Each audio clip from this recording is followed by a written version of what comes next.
the unpredictable world of fantasy sports, when all hope seems lost and chaos and confusion rule, one hero will rise.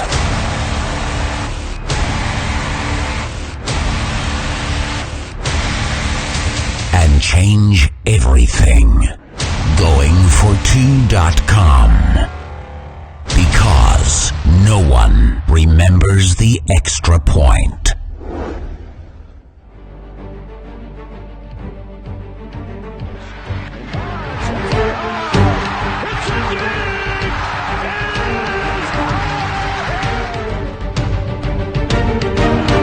A deep one for the end zone. Phelan is down there. Oh, he got it! He got it! He got it! Touchdown! Jordan. Oh! A spectacular move by Michael Jordan!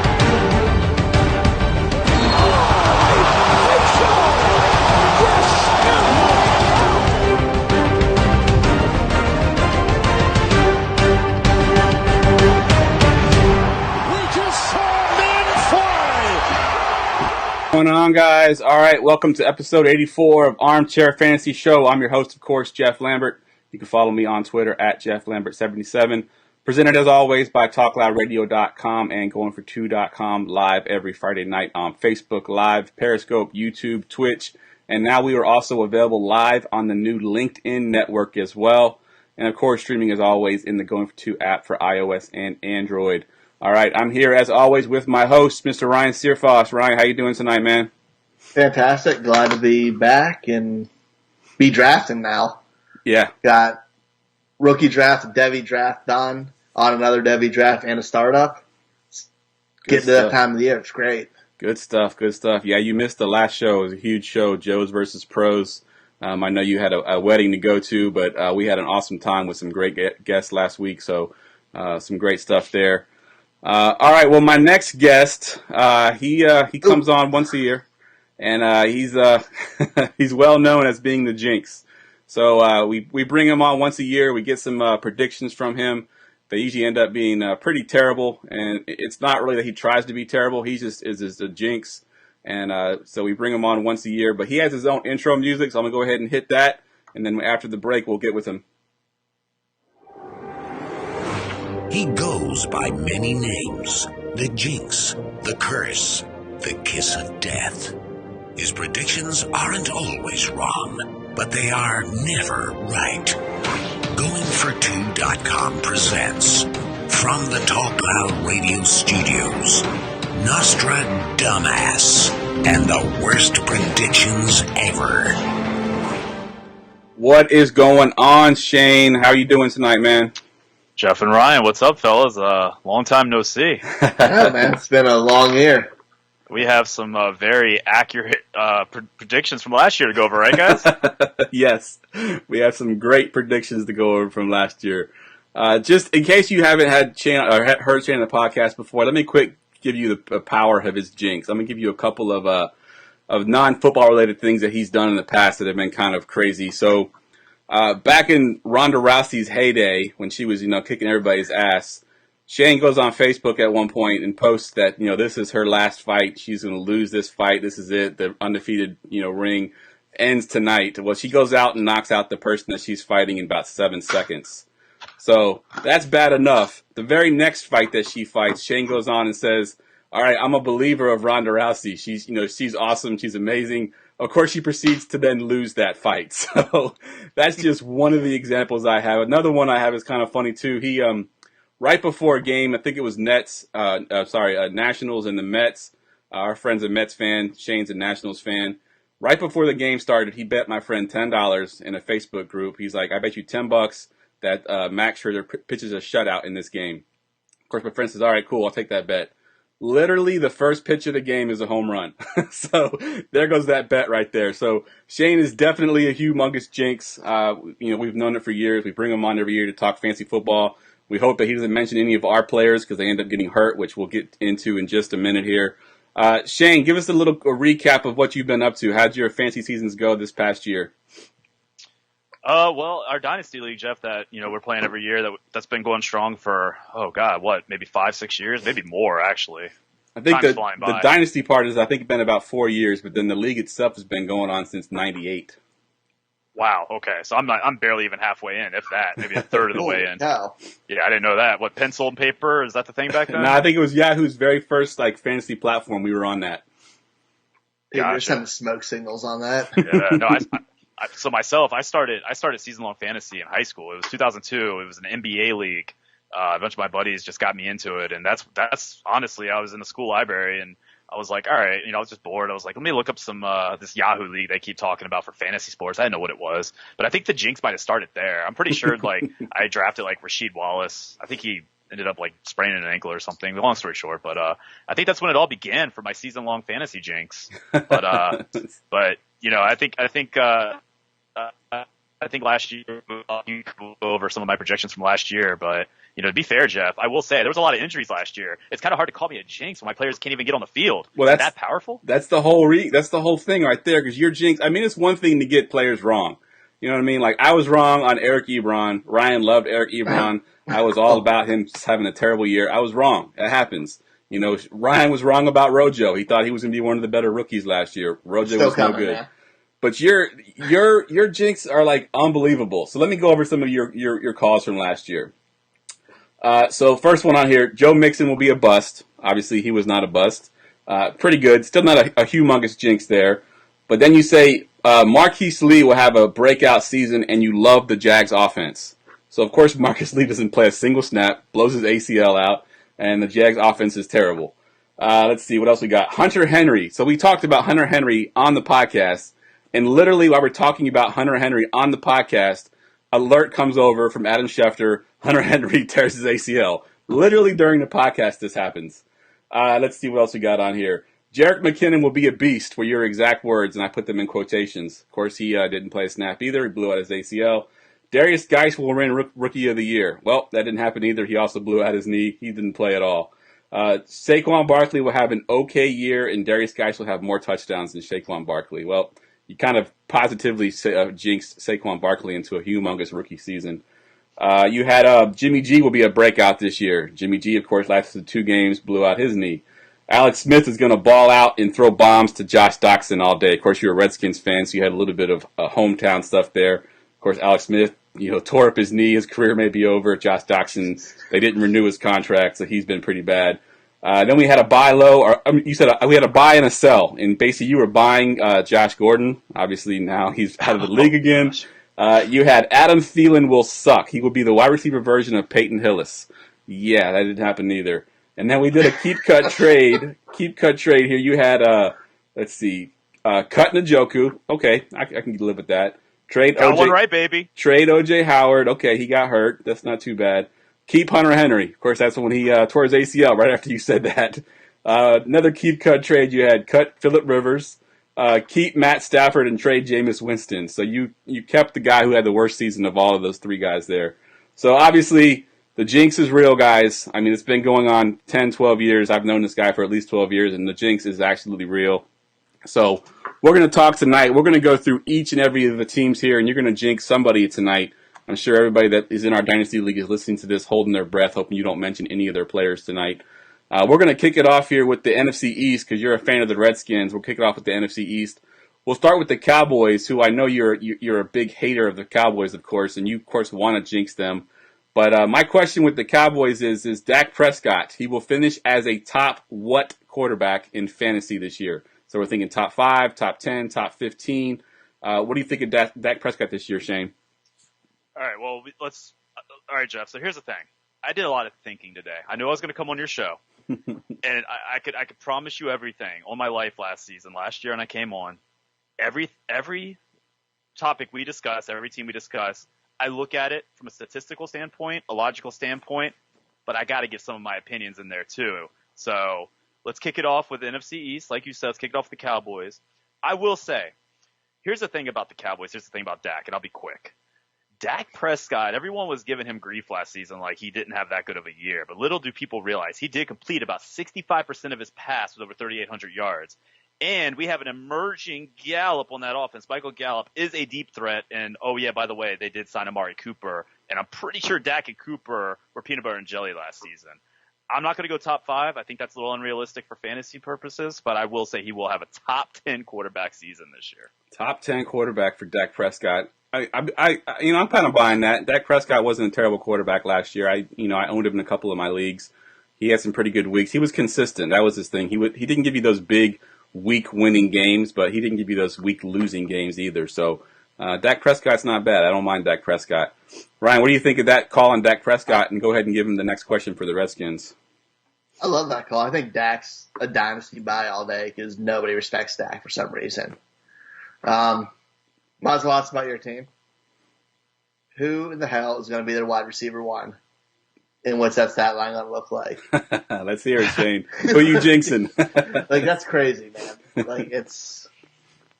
So I'm going to take the safe approach on this call because I truly believe this will be the case. I got to go with Paul Richardson. I mean, I do. Last year, obviously, we had an injury scare. I think he's going to be back in full force. I don't think we're going to get much out of any receivers this year because, in my firm belief, I think Haskins will be starting week 1. I just think he will. The Redskins right now, as a fan, the number one goal for this team is to get people in the stands. And I'm sorry I have to think that way, but that is the case. I do see Haskins starting week 1. I don't see us trotting out Case Keenum. I just don't think that's realistic. Colt McCoy, I think he's hanging out with Alex Smith with 2 broken legs between the both of them. I'm going to take the consistent approach. I'm definitely going to say Richardson. Richardson was a threat. Obviously he's not on the Seahawks anymore. He doesn't have Russell Wilson, but he's a proven vet. When he's healthy, the guy's good for about 600-700 yards. We know that it's going to digress because of Haskins. He's got a rookie quarterback, but I can see that him being the consistent receiver that they're looking for. Obviously I'm not going to go with the Rook Harmon, but I'm going to go with the safe call. I will say Paul Richardson, and I just think that's going to be reality. I don't think it's going to be close, to be honest. All right, good call there. I think I actually would lean Doxson. Not Doxson. I would lean with Richardson as well. I don't know if any of them are going to be fantasy relevant, especially if Haskins does get the start. I don't think he's going to be great right away, but I think I will agree with you, unfortunately, that he will be the number 1 receiver there. But I think if I'm playing any kind of league right now, I don't want to own a single receiver in that offense. Only player I think I want to own is probably going to be Darius Geis. You know who my QB1 was, right? Who's that? This year. My rookie QB1 before the draft. Yeah, Haskins, yeah. It's Mr. Dwayne Haskins, man. Do you think he'll be good this year? Huh? You think he'll be good this year? I love Dwayne Haskins. I think he'll struggle a little bit. Obviously, he's a rookie quarterback, but he's really good at spreading the ball around. Those receivers none are great, but they're all decent. So I think he can make, the best of it. It's definitely going to be a learning curve, though. Yeah, I agree. He has 12 starts in his college career. Yeah, it's definitely going to be a hard road for him, is sure. All right, next up we got your rival Eagles, Shane. And my question about the Eagles is a question a lot of people have. Carson Wentz will play X amount of weeks this year and will finish as a top blank QB. What you got? I'm going to say 4. 4 weeks. 4 weeks. The curse of Foles is real. That's all I got to say, Eagle fans. This is what happens when you get over a quarterback that took you to the Super Bowl and won it. Sorry, that's reality. Good thing you guys signed Cody Kessler. Get ready for Kessler season 19. Not going to be good as Foles, because you know what Foles is going to be doing? He's going to be throwing dots to Marquise Lee, and we'll go over him later in Jacksonville. He's still stuck on Marquise Lee. All right, so if you're a Carson Wentz owner, you're happy right now because he just gave him 4 weeks. Which means he'll probably play all 16, have 5,000 yards passing and 50 touchdowns. So good stuff there. All right, Ryan, what's the next team we got on our list? We got Giants, and is Saquon Barkley going to repeat as a top 3 running back this year? That finishes RB2 last year. Well, Saquon can only go up, and we all know the reason why. There's no Odell Beckham Jr. Obviously, the passing game is going to regress a little bit. They're going to rely on the running game.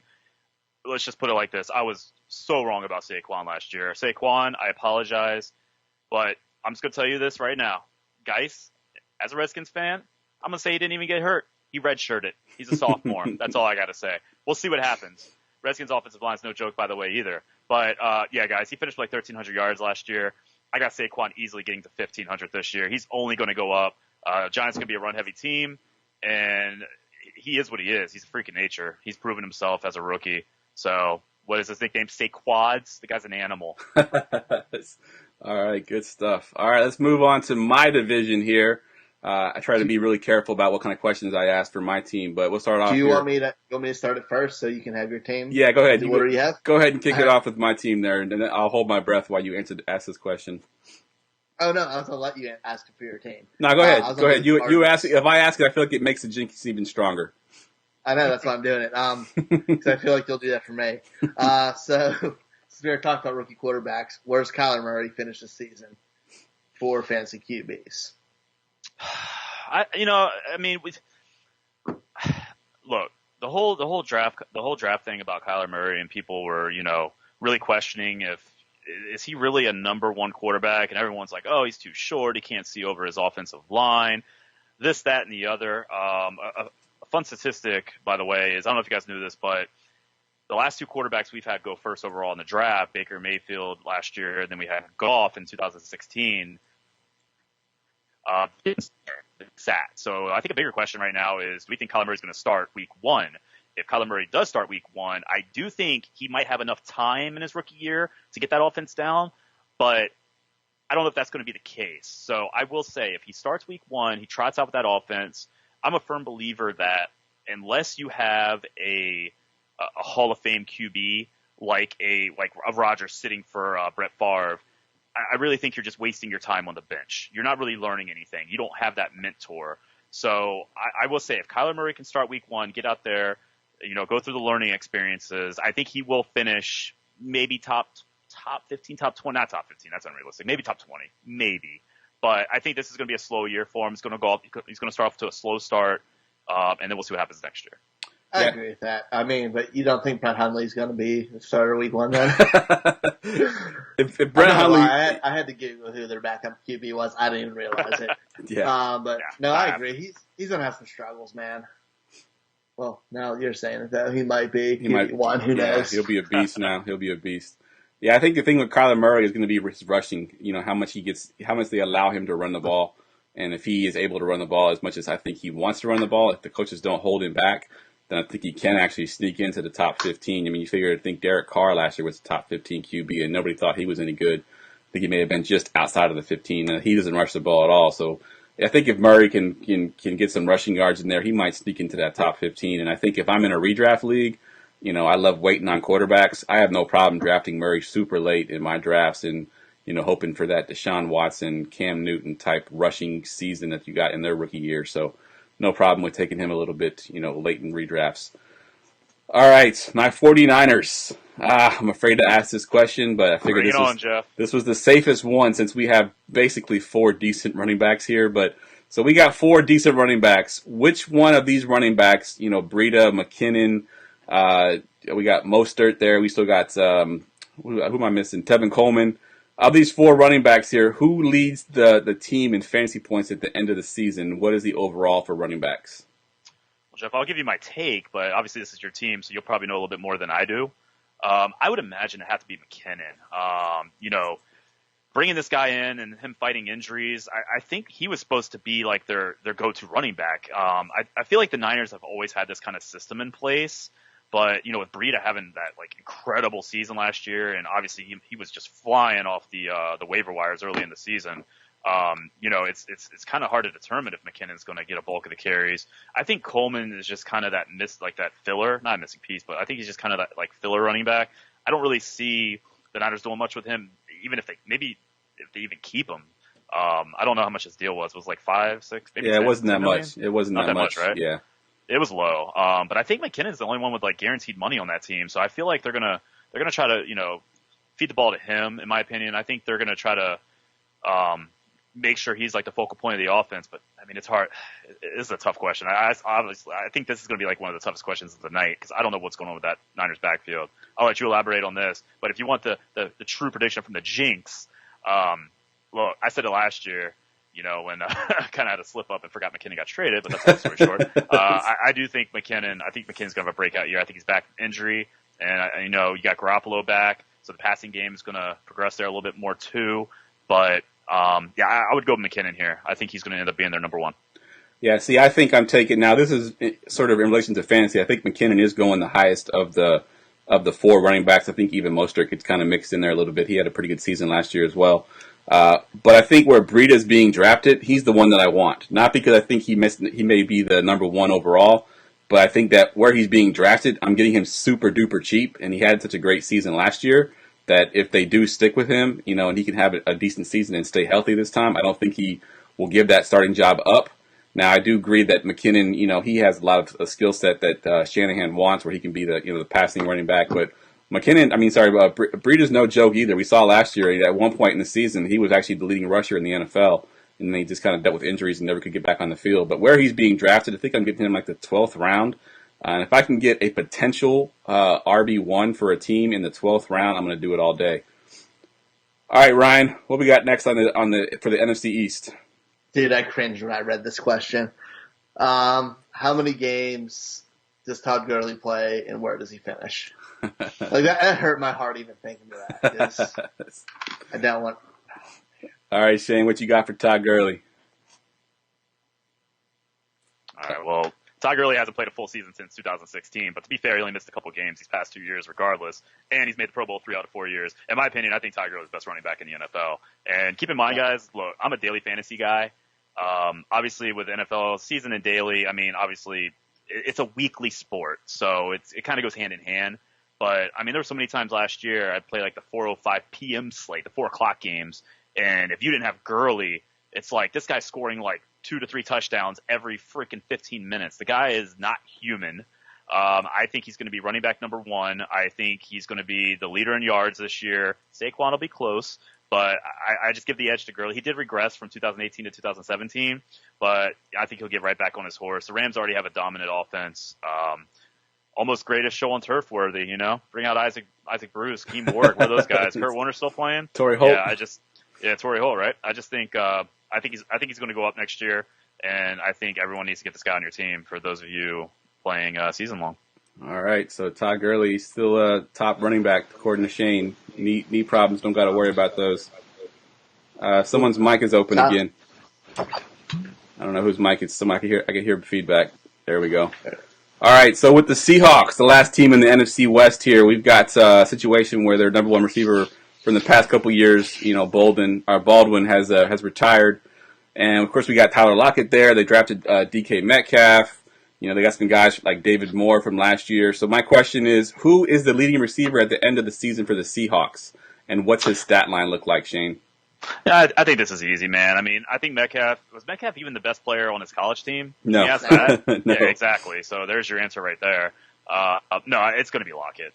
This guy I call him Mr. Consistent. 3 out of the last 4 years, he's played a full season. You don't see that much in the NFL these days. I don't think this is going to be even close. The guy's just there. He's a consistent receiver. He's already got the chemistry with Russell Wilson. I don't think there's anyone else on that team that's going to steal his targets. I almost look at this like a Juju situation in Pittsburgh. Juju is like the only threat over there. He's a target hog. We'll get to that question later, by the way. But I easily go Lockett. I'm going to go the safe route on this question. Yeah, of course, the big news break just recently is that Lockett's moving into the Baldwin role. So that definitely could help his volume, which he's never been a volume receiver, but he's been that big play receiver. If he gets the volume and can be that big play receiver, look out. He could definitely be something special there. All right, Ryan, we're going to move on to the NFC South now. I want you to kick it off here. We got the Falcons for the NFC South. What's your outlook for Devontae Freeman coming back? Is he healthy this year? How's he finishing? How do you think about him? I don't know. This is one guy I think that's going to consistently be plagued by injuries, man. Like, this guy's a little speedster. I hold my breath every time he runs the ball. Anytime I draft this guy in daily, anytime I play him, when he goes up the middle, I always hold my breath. I think he's fragile. I think we saw that last year. Even in 2017, he didn't play a full season.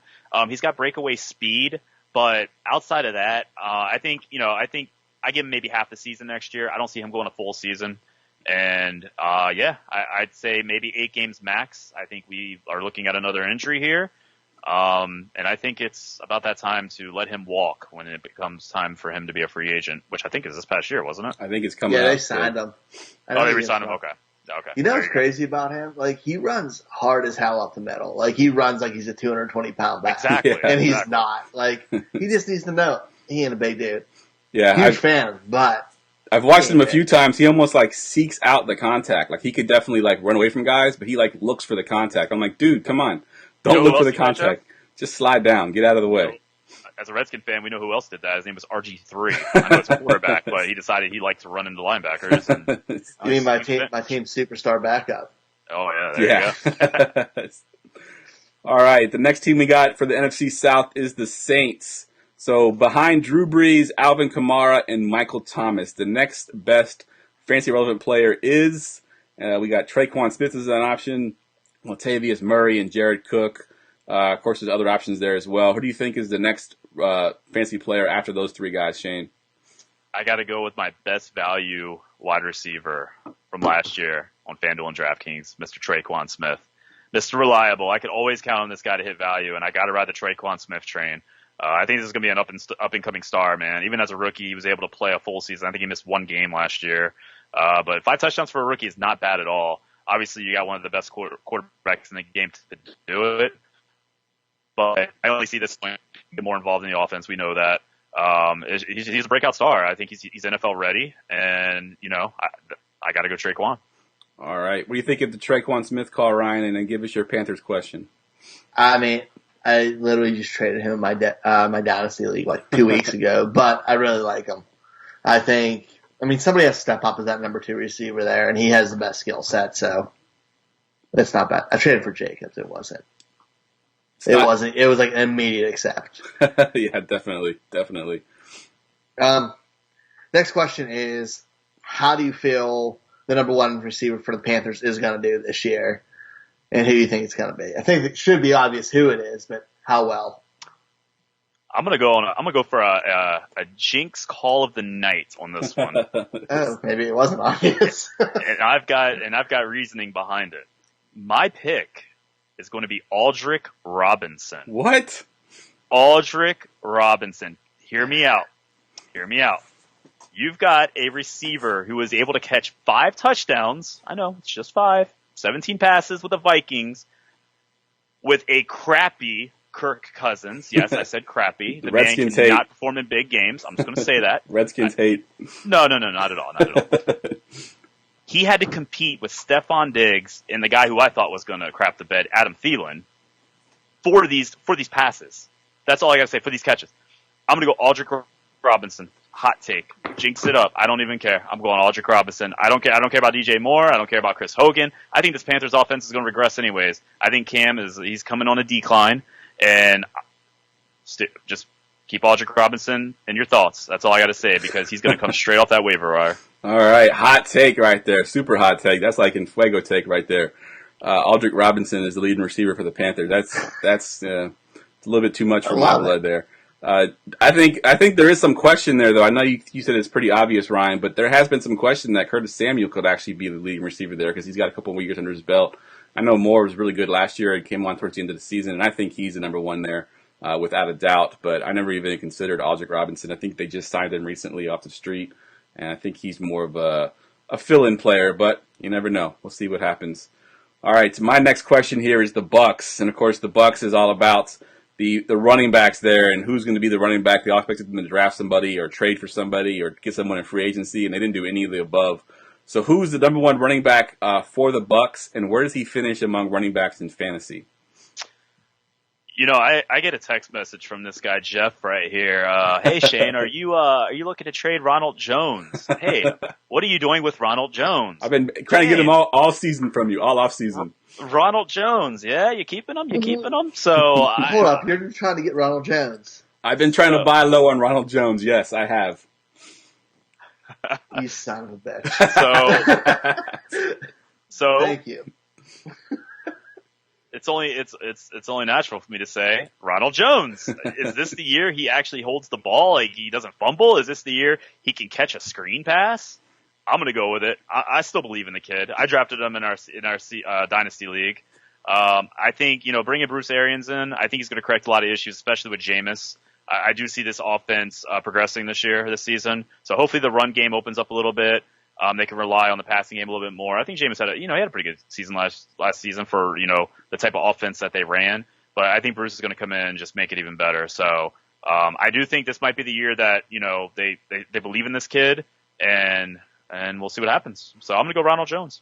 Yeah, going to your point about the Winston having a good, decent season last year for fantasy. I did a stat on Twitter that if you were combined Fitzpatrick and Jameis Winston into one quarterback last year, they were actually the number 2 QB behind only Patrick Mahomes, and only by 20 points. So if you combined Winston and Patrick into one quarterback, I think Fitzpatrick on a per-game basis was the number 2, and Winston was the number 9 quarterback on a per-game basis. And now they got Bruce Arians, who loves to air the ball out. I think Winston is primed for a huge, huge year. And I wish they would have, picked up another running back there. I definitely wanted to add him in my fantasy team. But I've been trying to get Rojo from Shane from pretty much the end of the offseason up until just recently, and he's just not budging on him. So it means it's probably going to get hurt. It'll end up being like Peyton Barber or something. So I'll probably be glad that I didn't get him from you. All right, we're going to move into the co-host right now. Or co-host right now. As much trash as you talk on Rojo in my life for him. I'm so angry about it. But speaking of bounce back quarterbacks, is Aaron Rodgers this year? Well, outside of dying in King's Landing for you Game of Thrones fans out there, I think he will bounce back. To be honest with you guys, a lot of people are saying they're looking to him to take the Packers to the Super Bowl this year. I don't know. Maybe they know a little bit more than I do. I think Aaron goes to these type of seasons, in my opinion. He'll have his down years, and then he goes on press conference and says, "Oh, don't worry about it. We'll make the playoffs." Relax. And I think. Relax. I think he had a little bit of a wake up call last season. You guys might agree with me, maybe not. Do you guys think Aaron Rodgers is the most controversial quarterback of all time? Everyone's like, oh, he's definitely Hall of Fame worthy with his stats. We get that, but a lot of people are like, oh, he's overrated. This, that, and the other. Yeah, he's king of the Hail Mary, especially against the Lions. But I don't know. Maybe you guys can disagree. I think he's a great quarterback. I think he will bounce back next year. I think I can see the Packers, progressing, moving forward, going to the playoffs. Because I think he's a Hall of Fame caliber quarterback. I don't think that's arguable. But there's a lot of people out there that are like, no, I don't think he is. I think he's overrated.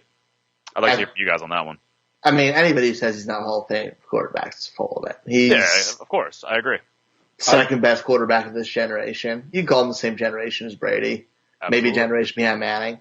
But he's one of the top 5 QBs I've seen in my life. A little younger than you over there, but he's fantastic, man. He's won a Super Bowl. He's basically willed a team of scrubs most of his career to wins. He's fantastic. Yeah, I agree. Anything else is unbelievably not right. Totally agree. I think he's Hall of Fame. I think the people that are saying that he's overrated are Lions fans, Vikings fans, and Bears fans because they're tired of seeing him beat their teams. So maybe that's why. Speaking of that, did y'all see that thing that David Carr did on, I think it was on ESPN or NFL Network, where he gave his top 10 quarterbacks of all time and he excluded Joe Montana? That was just ridiculous. That was like, this dude, I even posted on Twitter like he's had way too many concussions or something for you to not even put him in the top 10 on all time.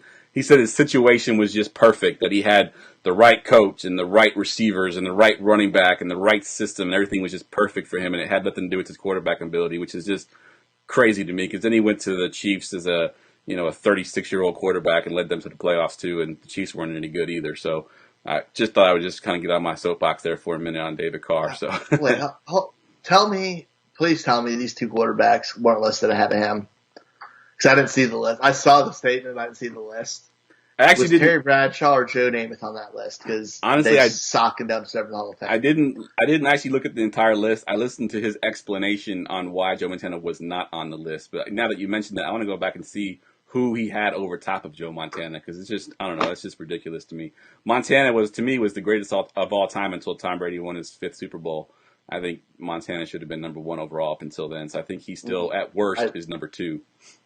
I mean, Dan Marino, but it's okay. All right, let's move on here. We got the NFC North still. We're talking about the Detroit Lions next. And Kerryon Johnson, of course, had a pretty good rookie season until he got hurt.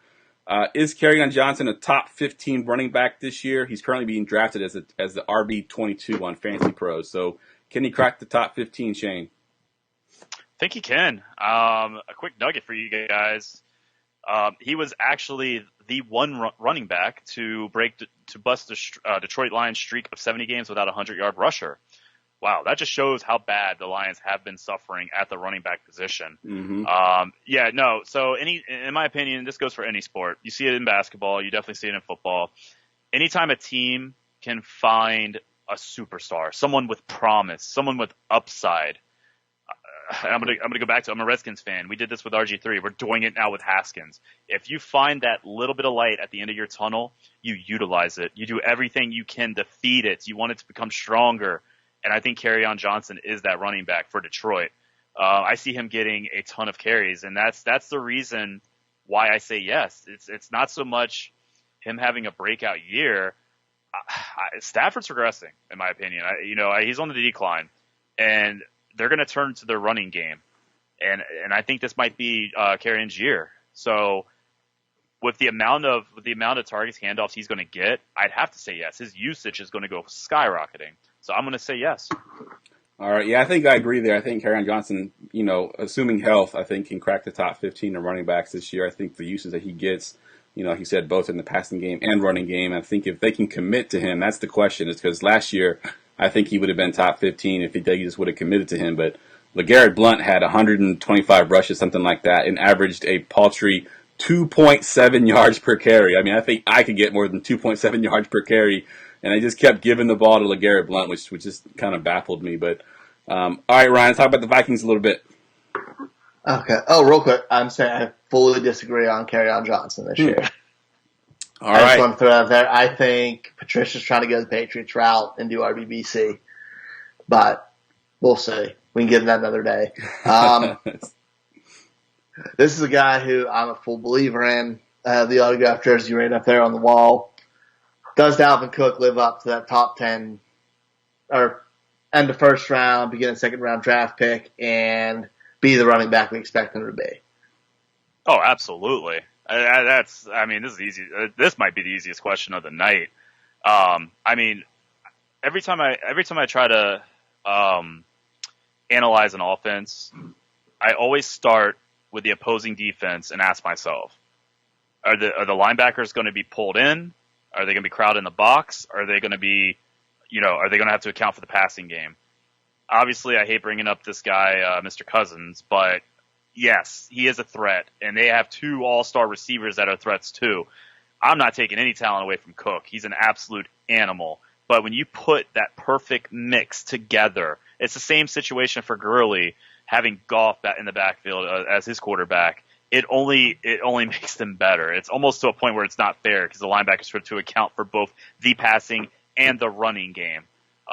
So yeah, he's going to have an amazing season. He actually, a quick nugget for you guys, he tied in the highest number of missed tackles to Derrick Henry over in Tennessee last year. Impressive. I didn't know if you guys knew that or not. So the guy is a freaking horse. Let's go back a little bit when you guys I'm sorry, I'm drawing a blank here, but we were discussing the running back in Atlanta. Devonta Freeman. Yes, thank you, Freeman. I wanted to say Coleman for some reason, but yes, he is what Freeman should be. He runs hard. Freeman runs hard like Cook does, but Cook is built for this, and he's just an all-around all-star running back. He's got an all-star offense with him too. You go for both the Florida State running backs and comparing them there. All right, we're going to do one more here for the NFC, and then we'll take a commercial break, and then we'll do the AFC. So going to the Bears, who you had last year as a 5-10 or a 5-11 team, Shane. I don't know if you remember that prediction you had. And you had Mitch Trubisky was going to struggle, and then I think you even said that every team in the NFC North was going to improve, and the Bears were going to struggle. I think the exact opposite happened. I think everybody in the NFC North regressed, and only the Bears got better. So with that said, if you could only own one Bears running back, so we got Tariq Cohen, Mike Davis, or the rookie David Montgomery, which one are you going to own and why? I'm going to go Tariq Cohen. And anytime I'm asked this question, so running backs are a dime a dozen. This is why you don't see many running backs drafted till later, either maybe late first round, early second round, mid second round. There's a reason for that because they are a dime a dozen. When I think of running backs, I want to go with running backs who have proven something to me. I bring up our Dynasty League, Jeff. I think you dropped Cohen, didn't you? And I picked him up originally. Don't remind me, please. Don't remind me. Yeah, so I'm going to go with the running backs that have shown me something, because in today's NFL, we all know it's a passer's league. It just is what it is. There are those few all-star running backs, but the average to normal running backs, they're dimes a dozen. And I'm going to go with a running back that has proven something to me. So to play it safe, I'm going to go Cohen.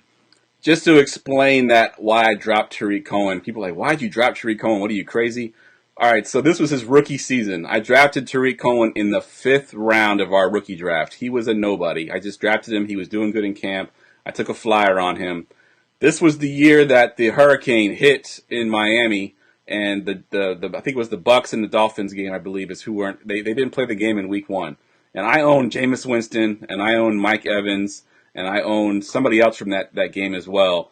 So I had to add somebody to my team. So I'm looking at my roster. I'm like, all right, I got this rookie that I got in the 5th round of our rookie draft. The chances of him having a good game in week 1 of the NFL is probably slim to none. I'm going to drop him, pick up somebody to replace Mike Evans in my lineup, and then I'll just add Tariq Cohen back after the first week. Tariq Cohen goes out and has a great week 1. Shane picks him up off the waiver wire because his team is terrible. He's always the number 1 waiver wire pick in our league. So he gets the waiver wire pick, and the rest is history. I lost Tariq Cohen, so I was pretty pissed about that. But just to explain that, I don't want people to think that I'm going crazy here. I'm dropping Tariq Cohen in Dynasty League, so that just wouldn't make any damn sense. All right, we're going to do the AFC right after the break here. So a word from our sponsors, guys, and then we'll be right back. Fantasy football. It's not just a social interaction anymore.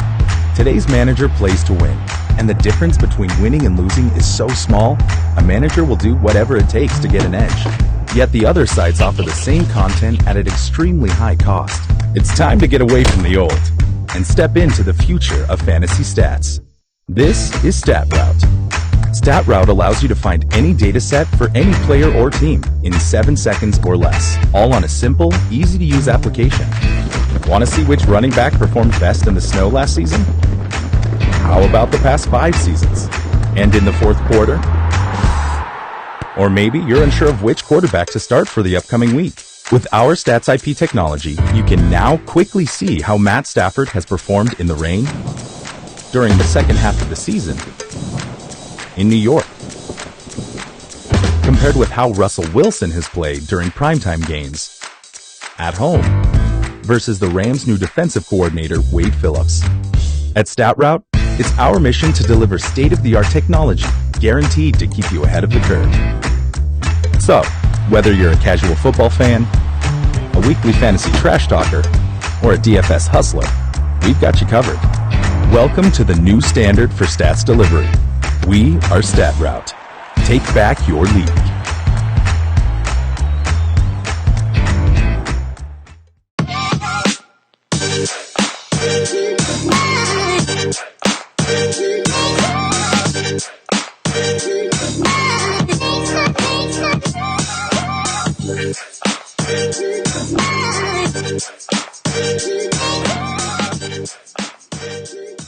All right, guys, welcome back. I'm here with my co-host Ryan and, of course, the Jinx himself, a.k.a. Nostra-Dumbass, Mr. Shane. And we are talking basically predictions for every NFL team in the league, and we are on the AFC East now. So a team that is very hard to jinx. No matter how hard you try, the Patriots just seem to overcome everything. So, Shane, my question to you is the number 2 pass catcher, which includes tight ends and running backs. So the number 2 pass catcher in the Patriots offense this year will be who and why? I mean, you got to go with the rookie, N'Keal Harry. I'm pretty sure he's already in Belichick's laboratory, getting microchipped in his neck to fit that offense that system quarterback runs over there. So yeah, I'm gonna have to go to N'Keal Harry. I don't think it's gonna be close. I mean, Belichick literally just brings in bums off the street and somehow makes them all-stars. And the only receiver that I thought was going to have a breakout year last year, Josh Gordon, is too busy smoking marijuana to even succeed in it. I mean, you have to really try hard to not succeed in this offense. You just do. So I'm going to go to N'Keal Harry, and yeah. All right, N'Keal Harry. So not going with James White, the running back, or their tight end. What is it? Austin Seferian-Jenkins.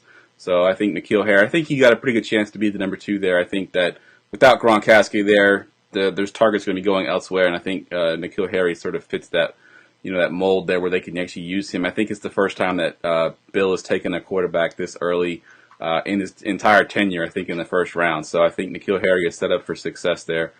All right, Ryan, the next one we got on here is the Jets, and they've been kind of in the news lately with some firings, and the coach didn't want to sign Le'Veon Bell, so this question takes a little bit more weight now.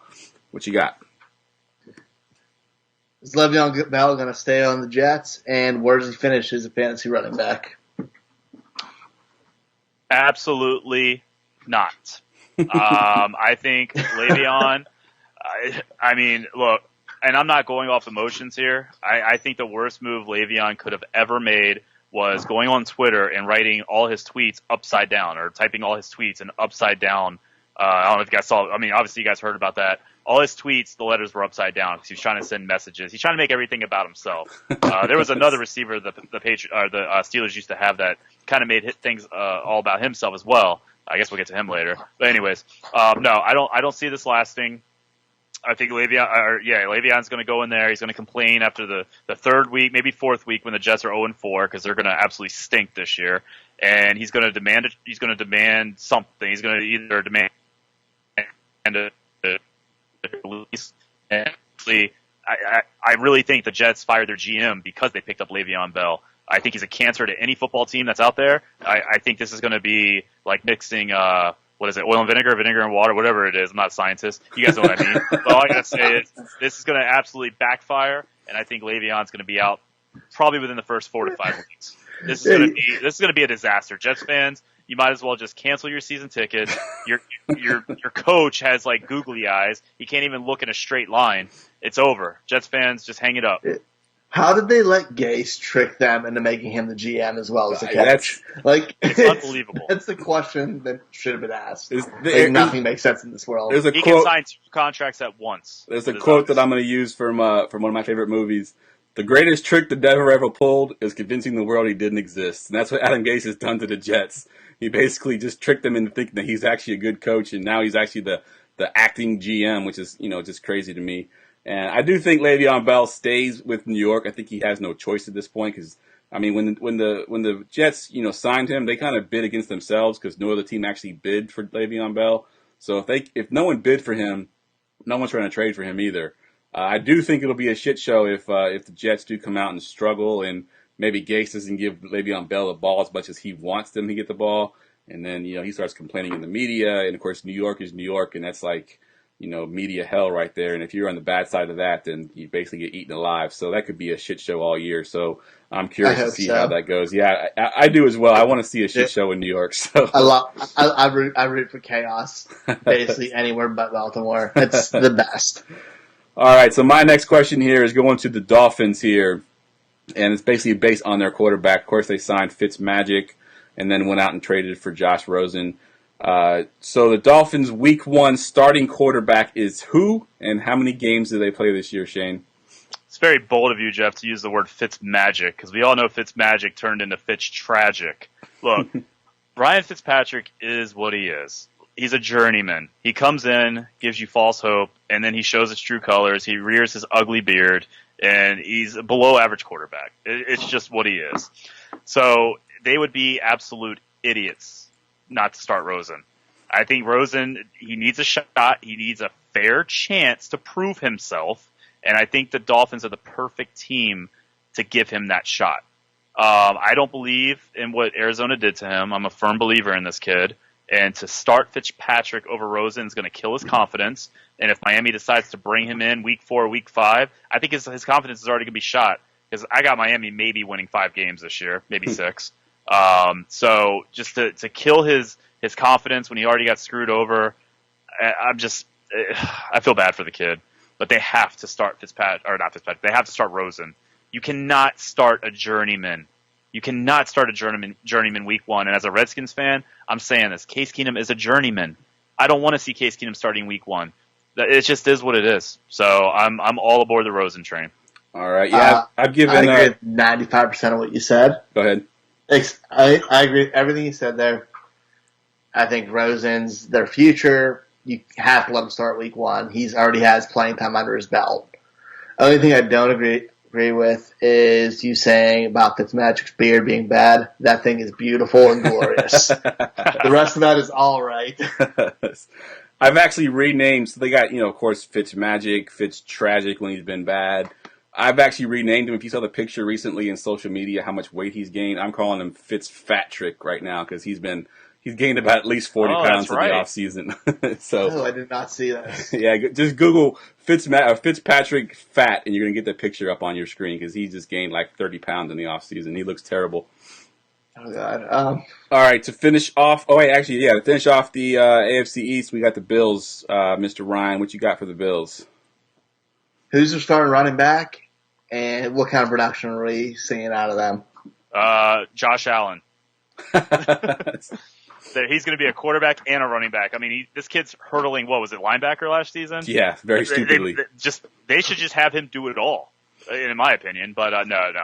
This is actually going to be a kind of a funny take because I think the Bills are going to be a complete joke this season, like they usually are. Sorry, Bills fans. I know Tim's watching right now. Sorry, Tim. He is an actual New Yorker. He has every right to cheer for the Bills. But this is going to be a kind of a funny take, and I'm basing this off comic books. So I'm going to go Shady McCoy, and the reason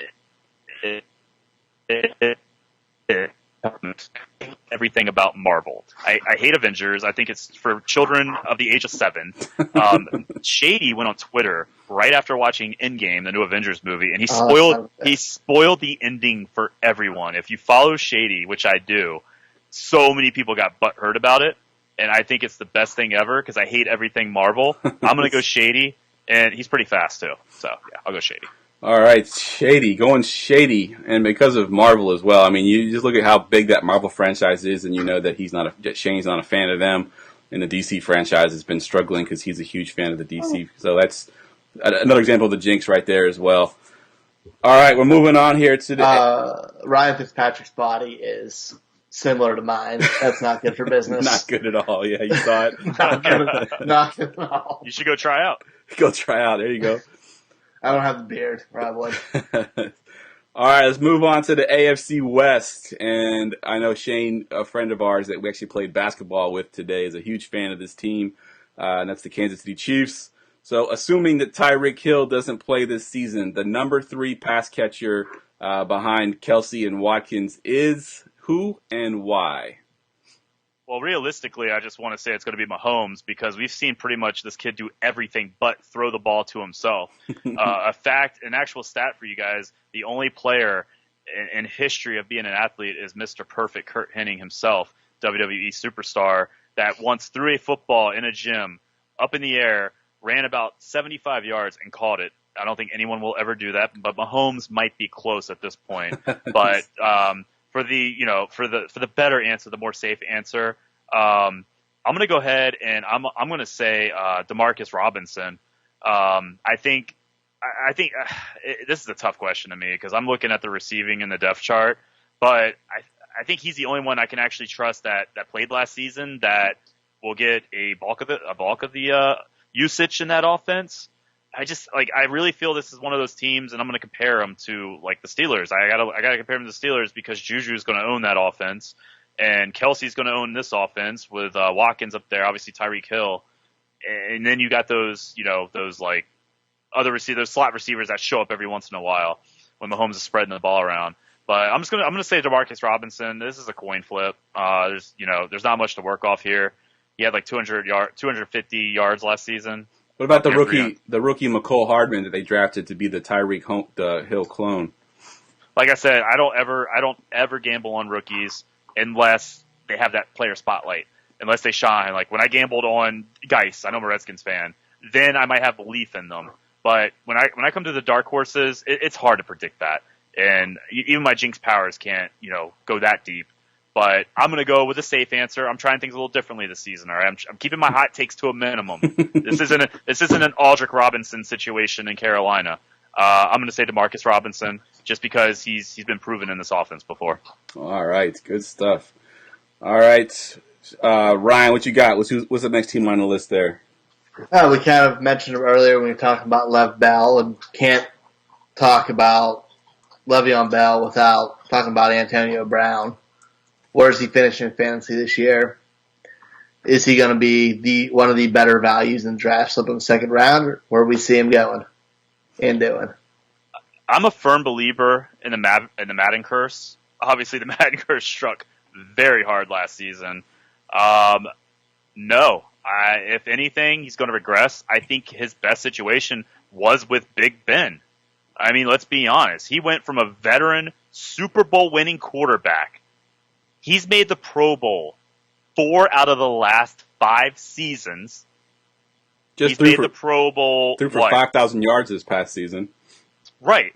I mean, he's leaving a situation that so many receivers would die to be in. And things are not going to get better. I think you have an actual nutcase who believes in himself so much that he can perform anywhere.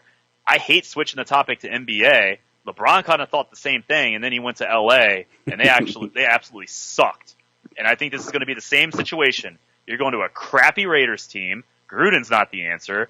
Carr sucks. This whole team sucks. They got rid of Khalil Mack. Who does that? I mean, this whole organization is a complete joke. It's an absolute joke. And as a Redskins fan, I'm actually happy that there's a franchise more dysfunctional than us. All right, good stuff there. All right. So the next one I got on my list here is the Chargers, the LA Chargers. So the player that's going to lead the team in receiving touchdowns this season is who? And the options, of course, are Keenan Allen, Hunter Henry coming back from injury, Mike Williams, and of course the running back Melvin Gordon is actually a really good receiver at the backfield as well. So who leads their team in receiving touchdowns this year? Oh, it's Keenan Allen. I mean, this is not even going to be close. He was a target hog. When I speak of teams and target hogs, I think of the Jujus. I'm sorry I got to keep bringing Juju up, but that's just the case. Keenan Allen had 136 targets. The second leader in targets was Melvin Gordon. He's the running back in pass targets. That just goes to show who really dominates this offense. It is what it is. Keenan Allen, he's a Pro Bowler. You know, you got to utilize what you have. And it's funny how like today's NFL is panning out. It really is, because usually you've got that really good core, and some teams still do. I'll bring up Dallas. They got Gallup and Amari Cooper, you know, 2 solid receivers, but you're getting to where you have these teams that have like that one all-star, and that's it. And then you got your like fill-ins. And these are usually the successful offensive teams. So yeah, I'm going to go Keenan Allen. It's not going to be close. His targets are just way up there. He's going to have a dominant year like he did last year. All right, good stuff there. And everybody's kind of talking about it on social media right now. We got a couple comments about the Jinx having a black cat that's kind of walking around in the background there. How that should be perfect there. The perfect irony right there. All right, we got one last team in the AFC West. Ryan, what you got for the Broncos? Does Joe Flacco make it through the season, and is he still started by week 10? You know, this is a funny story, Ryan, because you should be thanking the Jinx right now, because Jeff remembers, was it 2012, Jeff? I think it was 2012, when our buddy Mel, who's a huge Broncos fan, I was like, oh, the Broncos got this in the bag, it's over. And then Flacco, this is the playoff game, Flacco just literally, like, it was a floater of a touchdown, and the Ravens ended up coming back winning that game. I think they went on to win the Super Bowl that year, right? Yes, they beat your Niners, Jeff? Yes, they beat your did. Niners, Yes, right? they did. The Niners even tried to make the stadium black out and still couldn't pull it out. That's right. I jinxed 2 of my friends in one season. That was great. Yeah. Well, the worst thing Jeff did was invite me to a Super Bowl party. But that's another. And then drove you home too. I had to drive home with your ass. That was the worst. That's right. I forgot about that. But no, I think Flacco makes it possibly to week 7, and I think they're gonna bring in Locke. Elway, you're looking at a Hall of Fame quarterback. Flacco will be below average. This team's going to struggle hard, by the way. And then Elway's going to look to the future. He's going to bring in Drew Lock and see what the kid has. But I can tell you right now, Denver, I mean, I'm thinking of Keenum. I'm thinking of Lynch. I'm thinking of Simeon. I'm thinking of Osweiler. They need to figure this out. This is becoming embarrassing. They're about to make a longer list than the Redskins have had in recent years of the amount of quarterbacks these guys have had. So they need to figure this out. Elway might need to be gone. Elway needs to come back and play at this rate. I mean, he might be the best quarterback they've had. Yeah. For sure. I mean, I'm talking about like better than the ones he's brought on currently in his state of life. Yeah. Not all time. Yeah, he could jump in there right now and be better than most of those guys. And I can definitely attest to that jinx that Shane's talking about with that Broncos-Ravens game. He literally sent it in a text message. Congrats, Mel. Your team's going to the Super Bowl. And then right after that, Joe Flacco drops a bomb for the win. That was just insane. And I don't think Mel's talked to Shane ever since. So, all right, going on to the NFC South now. Ryan, you can kick this division off here with the Colts. Go ahead and ask the question. Who's the Colts' number 2 receiver this year behind T.Y. Hilton? We got Paris Campbell, Deion Kane, Devin Funchess, tight ends. Who's their number 2 receiver? I think Campbell's going to have a great year as a rookie, but I'm going to go with the safe route, and I'm going to go Funchess. You know, he wasn't really a spark in Carolina. He was there when you needed him, but I think his size alone is going to be what the Colts need. I can see, obviously, Andrew marches that team downfield consistently. I mean, him and T.Y. alone, you get the job done. But I think Funchess is going to be that guy that they're looking for on the fade route in the end zone, the red zone type of receiver. So I'm going to go Funchess. I think the Colts will be able to utilize him a little bit better than the Panthers do. I feel like when the Panthers get down to the red zone, the ball's kind of in Cam's hands, and he's more, he scrambles, he'll run it himself. And Andrew, will throw a dot right to Funchess if you need to do that little fade route. Just his size and height alone, I think, is going to propel him up to be their number 2. All right, good stuff here. Sticking with the AFC South, we're going to go to the Houston Texans and a receiver that's been really, really good when he's on the field and been, of course, injured a lot. That's Will Fuller. He plays how many games this year and finishes as the wide receiver what in fantasy? Man, this guy cannot stay healthy, man. He just cannot stay healthy. I'm sorry, guys, but look, I know what it's like to cheer for a player when they're coming off of ACL surgery. I'm going to give him maybe 5 weeks this year. This guy, he's a train wreck. You cannot rely on this guy. They've got Hopkins, man. I understand you want to build a dominant receiving core. He's definitely a special talent. The man's got crazy speed, but the NFL is not for him, man. I mean, he's fragile. I don't see him getting the job done. I give him 5 weeks. 5 weeks. All right. If that. So if you're a Will Fuller owner, you're happy right now because he'll get at least 10 weeks with that 5-week call. I traded for him everywhere this offseason. All right. Well, you should be in good shape there. All right. We got to do some quick fire here. We're coming up on an hour. We'll go with the Titans. Ryan, what you got for the Titans? Where's Derrick Henry finishing? Number 3. 3 overall. Gurley 1. I got Barkley 2. I got Henry 3. Wow. What a season last year, boys. I mean, that's all I got to say. From what he's done from 2016, this guy he's going up in yards, 300 yards plus per season. 500 in 2016, 490 to be exact. 744 in 2017, 1,059 last year. I mean, you go on the incline. He's only going to be better next year. So I got him number 3 next year. All right, number 3 overall. That's another hot take there. All right, Jags. What you got for the Jags, Ryan? Who's their top receiver? I know who you want to say. And who I'm going to say. Marquise Lee. He's back. My man is back. I got him in our Dynasty League. I'll keep it short. It was a trade that I made that everyone hated me for, and Marquise Lee that season showed signs of being a beast, and I think he will be that beast because you know why? Hey, Eagle fans, he's got your Super Bowl winning quarterback. All right, moving on to the AFC North, and this is where we're going to finish it out. So I'm going to kick it off here with the Steelers to start, and this question is actually asked on social media during the show here. They want to know who the number 2 receiver is in Pittsburgh behind Juju. So options are James Washington, of course, Dante Moncrief is there, and the rookie Deontay Johnson. Who's your number 2 receiver in the Steelers' country there, Shane? Absolutely none of those. It's Mr. Stiff Arm himself, Vance McDonald, guys. This guy had a hell of a season last year. His targets were up. Ben and him found the chemistry. He might be that guy that they needed. because outside of Juju, the receivers over there are not doing much. That's all I got to say. He had more targets than any other receiver last season on that team. Except for Antonio Brown and Juju, right? I'm not counting Antonio Brown, though. All right, good stuff. All right, Ryan, what you got for the Browns? Is Baker Mayfield living up to the hype? Is he a top 5 QB? Where's he finishing? Absolutely. The only reason I say that is because he posed with a tiger in a Bentley shirtless, and my guy, Dwayne Haskins, bought a Bentley. So I'm going to call them the Bentley brothers, and I think Baker's going to have an incredible year next year, and my guy Haskins is as well. So Baker, I got him top 5. Top 5. Whoa. Haskins got a Bentley? You didn't hear about that?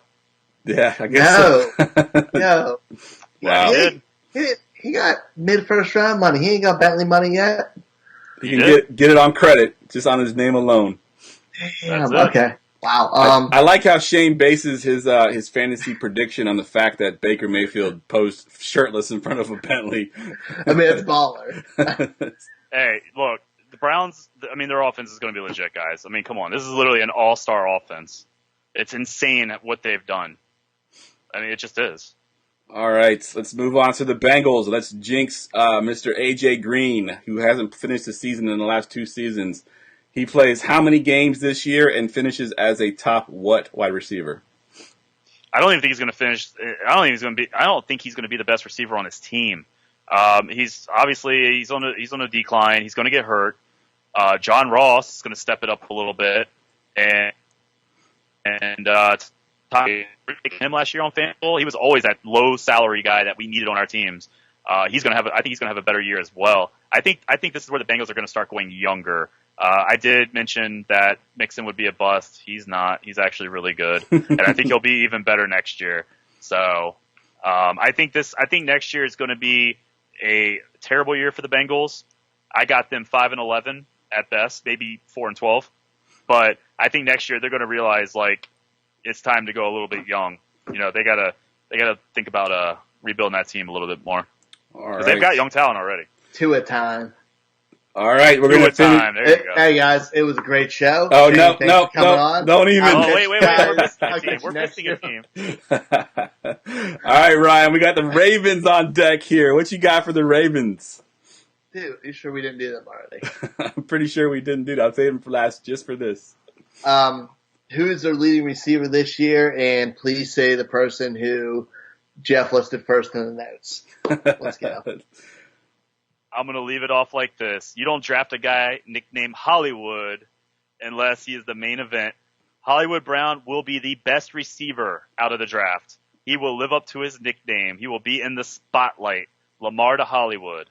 All right. I don't know if I want to hug you or hate you right now. Dang it. All right. And just, Ryan, just so you know, in our Dynasty League, because Shane jinxes all his own players too, he actually owns 5 first-round picks. And I'm pretty sure that Marquise Brown is going to fall in one of his little picks there. He'll probably end up with him just to let you know. So not only does he jinx him tonight by calling him out, but he'll probably jinx him by drafting him as well. So the respect I have for 5 first-round picks, though. Yeah, he definitely made some moves. He had to. His team is pretty terrible, but he's got 5. He got, what do you have? 1, 3, 4, 5, and 7 or 8? I think 9. I think. Yeah, maybe 7. I can't remember. I've got so many I forgot. Yeah, he made some moves this offseason. I made some moves. It's time to trust the process there.